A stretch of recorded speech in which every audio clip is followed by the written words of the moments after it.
Cooking for my mom, who came visiting from Nigeria and who is also on a low carb diet, has been one of the very interesting things I've done recently. Contrary to the public opinion that eating healthy is boring, I've come to realize that there are a bunch of ways to make healthy and delicious meals without breaking the bank. This is one of the meals I prepped for her, and she loved it a lot to my surprise. I made a chickpea rotini and paired it with creamy chickpea sauce, a recipe I recently developed. Feel free to check that out in my previous post. My recent love for chickpea came from the fact that it's a great source of protein, fiber, and various vitamins and minerals. One 259 grams of chickpea rotini pack contains 21 grams of protein. How cool is that? First, I boiled the rotini on medium heat until it was tender. Whilst that was cooking, I went on to prep the chicken breast with the number of seasonings listed on the screen and then set it aside to marinate. Next, I went on to get my sauce started with.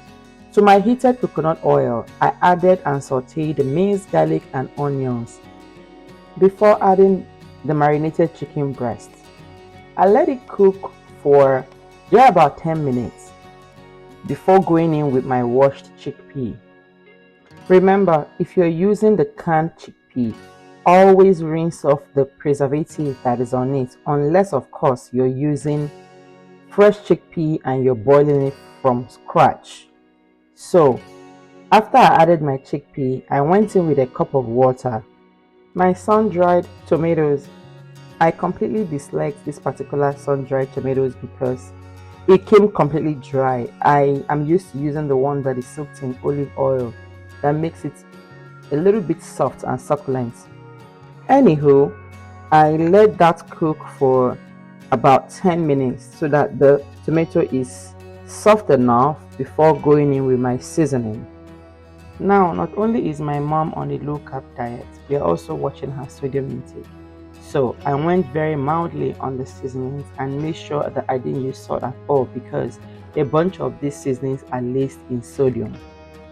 I gave this a good mix and allowed it to cook for an additional 20 minutes on a very low heat. This allowed the tomatoes to cook pretty well and the chickpeas as well. Next, I went in with my dairy-free heavy whipping cream. Yes, I said dairy-free because it's plant-based and a lot of people have asked me questions in my previous video where I got that from. I'm going to try to link the video where I responded to that to this video, but if I'm not able to, feel free to check out my previous video for that response. Now, I wanted to add additional whipped cream cheese to this sauce to make it a little bit more creamy or cheesier, but the sodium level in the food was already on the high side and mom doesn't eat much of salt, so I didn't. I let this cook for another 5 minutes so that it can thicken a little bit before going in with my spinach. You know I love spinach. If you've been following my page, you will realize that I love spinach so much. I eat it with almost every meal. Spinach is high in vitamin A, C, and K, as well as folate, iron, and calcium. It supports bone health, has antioxidant properties, and helps in weight management too. How can I not eat spinach with every meal? With all of these benefits? No. I gave it a good mix and covered it up to heat up for just about 30 seconds because I still wanted my spinach green. If you're still watching until this time and you haven't given this video a thumbs up, can you please tell me in the comment section what you're waiting for? Let me know what you're waiting for, why you haven't liked this video already. Please go ahead and like this video, follow and subscribe for more healthy recipes like this. So I went on to serve my mom this and she absolutely enjoyed it. Let me know also in the comment section if you're going to be giving this a try, and I'll see you in my next one. Bye.